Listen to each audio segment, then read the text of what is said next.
kita bicara imbasnya, bagaimana mungkin ketika perintahkan Kapolri judi online, hari itu juga mereka bisa tahu di mana judi online? Ada apa? Gitu loh. Ada apa? Baik, terima kasih pimpinan. Assalamualaikum warahmatullahi wabarakatuh. Salam sejahtera buat kita semua. Nama saya Bang Apol Sialai. Saya pikir konkret aja Bang, bahwa inilah peristiwa Sambo ini, peristiwa Duren 3 itulah membuka kotak Pandora. Inilah sesungguhnya wajah penegakan hukum hari ini. Inilah sesungguhnya wajah pemerintahan hari ini. Saya sengaja bawa undang-undang kepolisian. Saya cukup sering membaca. Hampir luput atau mungkin koreksi kalau saya salah. Tidak ada undang-undang organik sebagai peraturan pelaksana. Malah ada perpol. Kalau kita bicara sistematika perundang-undangan, perkap-perkol itu ya bisa dibilang keranjang sampah.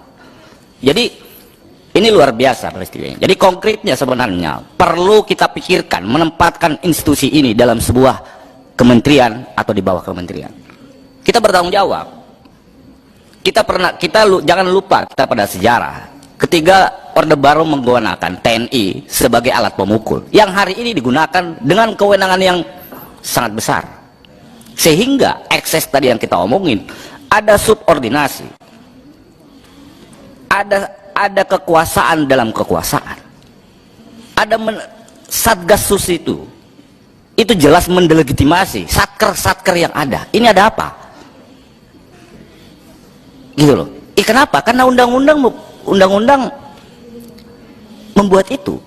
Nah, saya pikir proses politiknya harus dilakukan dari Komisi 3, gitu loh.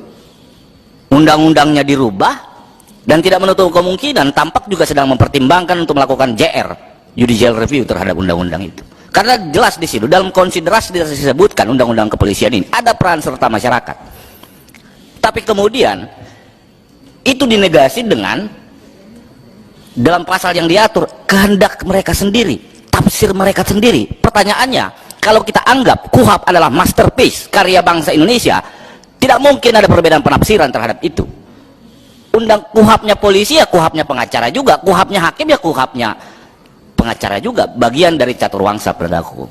Jadi kita nggak biar kalau kita masih mengharapkan institusi ini bekerja sebagai polisi sipil. Abang senior pimpinan sidang juga terlibat ngajarin kami juga dulu waktu 2001. Kita pisahkan ini karena kita mau ini polisi sipil. Gitu loh. Tidak hanya dia merubah uniformnya di narkoba, tidak. Kultur juga harus. Sistem rekrutmen juga harus. Kalau kita bicara imbasnya, bagaimana mungkin ketika perintahkan Kapolri judi online, hari itu juga mereka bisa tahu di mana judi online? Ada apa? Gitu loh. Ada apa? Ini tanggung jawab kita semua.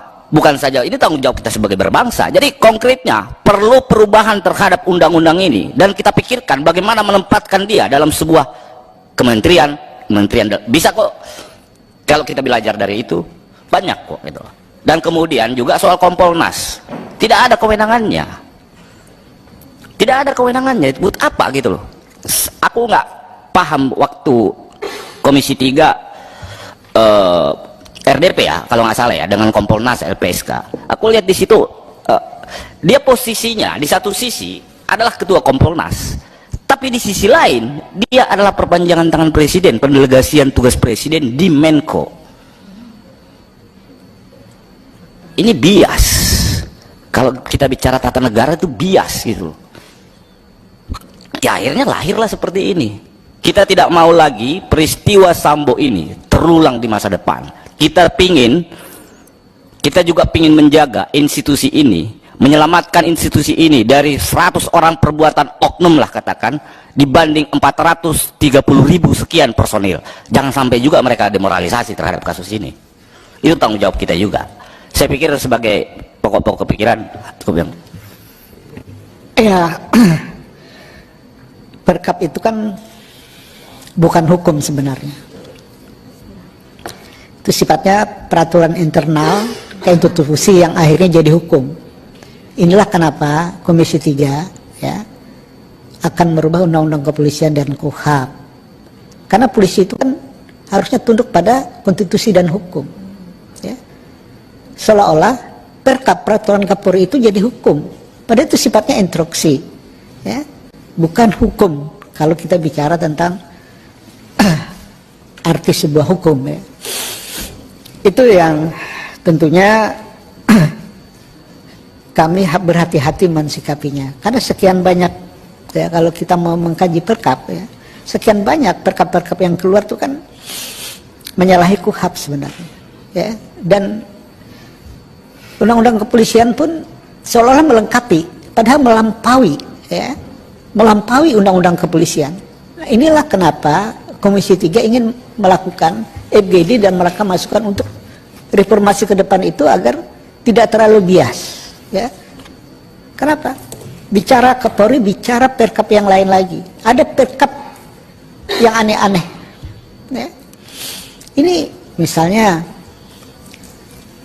pada zaman Pak Tito, perkapnya yang berkaitan dengan gambar Panglima TNI dan Kapolri di setiap Polda, kesepakatan bersama dalam rangka sinergi. Tapi kenyataannya Polda-Polda pasang Panglima TNI, tapi di institusi TNI tidak ada gambar Kapolri. Ini kan lucu-lucuan gitu. Maka pada saat kita kunjungan, aneh juga, sinergitas, tapi yang satu melaksanakan, ya, yang satu tidak. Tapi gambar itu kan wajah militer jadinya. Padahal Polda itu kan bukan wajah militer. Hal-hal kayak gini gitu loh, bahwa bias-bias kepolisian yang sudah ada aturannya, ya, bias-bias semakin sesuai dengan selera Kapolrinya. Inilah yang jadi alat politik. Itulah banyak orang memprotes kenapa polisi di bawah presiden jadi abis. Ini kan catatan-catatan yang harus kita catat. Terima kasih. Ke depan tentunya catatan dari Saudara Mengapul ini penting. Perkap mana yang kira-kira yang harus, ya, dalam artian bahwa undang-undang kepolisian harus menghilangkan perkap agar semua undang-undang, ya, polisi sesuai dengan undang-undang kepolisian dan KUHP. Tidak ada peraturan-peraturan. Berarti kalau ada perkap, dua undang-undang ini sudah gak cocok lagi, kan begitu logikanya. Kalau ya, udah gak cocok lagi, berarti undang-undang kepolisian dan KUHP harus dieliminir, atau ini adalah habis. Kan bisa begitu.